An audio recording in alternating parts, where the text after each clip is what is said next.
구원의 서정 가운데서 중생과 회심이 어떠한 의미인가를 함께 나누겠습니다.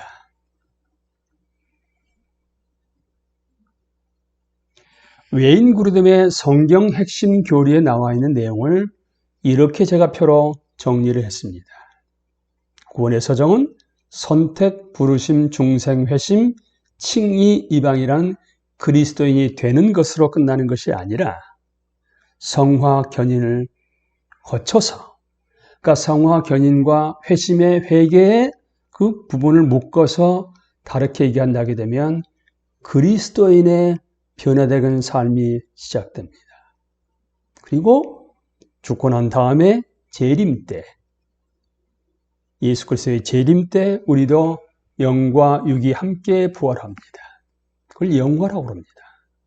이 시간에는 중생과 회심을 확실하게 어떤 의미고 우리 하백들에게는 그게 과연 회심과 중생이란 것이 어떻게 적용되고 있는지를 한번 살펴보겠습니다. 니고데모가 예수 그리스도를 찾아왔습니다. 니고데모는 그 당시에 유대교에서 말하고 있는 최정상급에 속했던 산헤드린 공회의 회원이었습니다. 그런 그를 향해서 예수님이 이렇게 말씀하신 거예요. 사람이 거듭나지 아니하면 하나님 나라를 볼 수 없느니라. 성령으로 나지 않으면 하나님 나라에 들어갈 수가 없느니라. 마치 동전의 양면처럼 중생, 거듭난 자들은 하나님 나라를 볼 수가 있죠. 왕이 누구인지를 보고 아는 거 순종합니다. 다른 말로 하게 되면 성령이 임재하고 내재한 사람들만 하나님 나라의 백성으로 들어감 받을 수가 있습니다. 그래서 중생이라는 의미는, 단어는 하나님께서 우리에게 새로운 영적 생명을 부여하시는 신비스러운 하나님의 행위입니다. 우리가 거듭난 게 아니에요. 하나님이 우리에게 성령을 보내주시게 됨으로 말미암아 영적 생명이 부여되는 거예요. 그래서 그거를 신비스러운 하나님의 행위라고 말하는 것입니다. 복음은 예수 그리스도가 우리의 죄를 대속하시기 위해서 십자가에서 돌아가시고 부활 승천하셔서 하나님의 주시기로 한 성령을 우리에게 보내주신 것이 복음이거든요. 그러니까 복음이 우리에게 전해질 때 하나님께서는 우리를 부르시기 위해서 그 복음을 통해서 말씀하십니다. 그거를 effective calling, 소명이 그냥 소명이 아니라 효과를 발휘하는 거예요. 성령이 우리 안에 임재하고 내재하시게 됨으로 말미암아. 그래서 우리에게 새 영적 생명을 주신 것이 여러분 리제너레이션 중생입니다. 하늘로부터 거듭나는 거예요. 우리로 하여금 그때부터 믿음으로 하나님께 응답하게 하십니다. 우리 안에 계시는 성령은 예수 그리스도의 영이거든요. 그러니까 나를 구속하신 분이 예수 그리스도 성자 하나님이시로구나 를 아는 거예요. 그러니까 믿음으로 응답하게 되는 거죠. 그래서 거듭난 born again은 born from above, 하늘로부터 거듭나는 것인데 그걸 성령으로 거듭난 자들만 중생했다고 얘기를 합니다. 그런데 성령으로 거듭나기 위해서는 누군가를 통해서 우리에게 복음을 전해주는 거예요. 그 유해적 소명이 effective calling인데 성부 하나님께서 우리에게 능력으로 말씀하신 거예요. 그러니까 말씀이 능력으로 임했기 때문에 그게 성령이 함께하게 되고 믿어지게 되고 예수 그리스도를 주로 고백하게 됩니다. 그런 부름받은 자로서의 결과로 드러나는 것이 중생이거든요. 중생은 성부 하나님과 성령께서요, 우리 속에서 능력으로 역사하셔서 우리를 다시 살리는 것입니다. 그러니까 예수님이 성부 하나님이 약속하신 성령을 우리한테 보내셨거든요. 우리 안에서 그 성령 하나님이 능력으로 역사하셔서 우리가 거듭나게 되는 거죠. 중생하게 되는 거죠. 그래서 사도행전 10장 43절 44절은 이렇게 말씀하십니다. 이 예수를 두고 모든 애언자가 증언하기를 그를 믿는 사람은 누구든지 그의 이름으로 죄 사함을 받는다고 하였습니다. 이게 믿어지는 거예요. 예수 그리스도를 믿는 순간에 우리 죄를 대속하시기 위해서 십자가에서 돌아가셨구나. 누구든지 그의 이름으로 죄 사함을 받는 거예요. 베드로가 이런 말을 하고 있을 때 그 말을 듣는 모든 사람에게 뭐가 내리셨다고요? 성령이 내리셨습니다.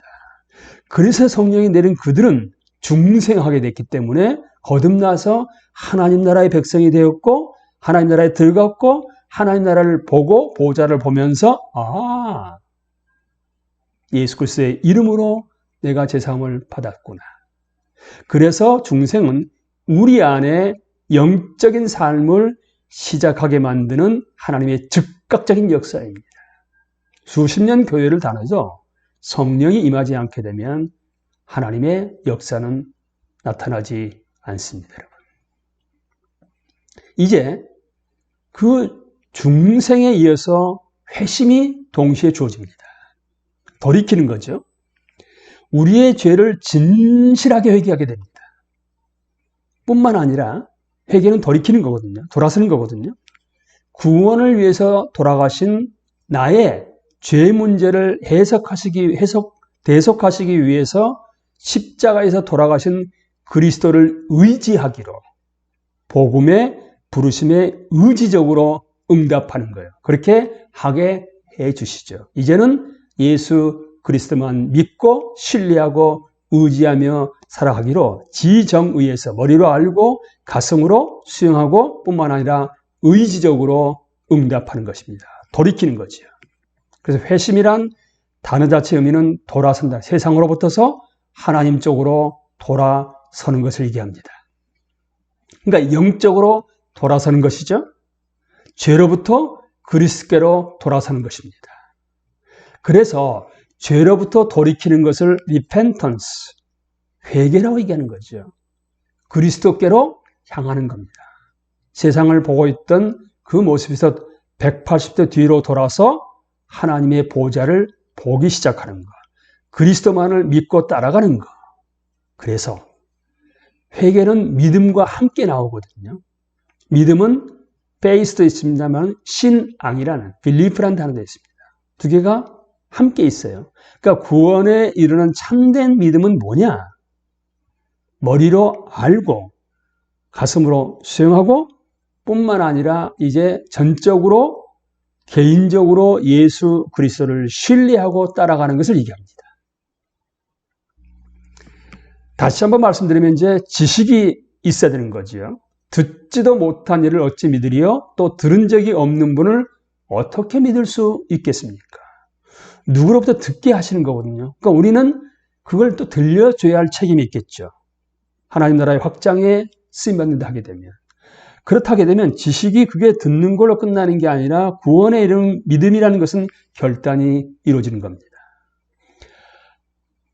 살아있는 사람으로서 죄사함과 하나님의 영생을 위해서, 하나님과의 영생을 위해서 예수 그리스도를 의지하기로 결단하는 것이에요. 그러니까 나를 구원하기 위한 예수 그리스도에 대한 개인적인 신뢰가 확실하게 생겨나게 되고 결단해서 그분을 따라가는 거죠.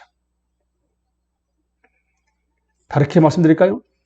회개는 여러분 하나님의 불법을 행했던 그 죄의 모습에서 돌이켜서 내가 왜 세상과 짝하고 살았던 것인가?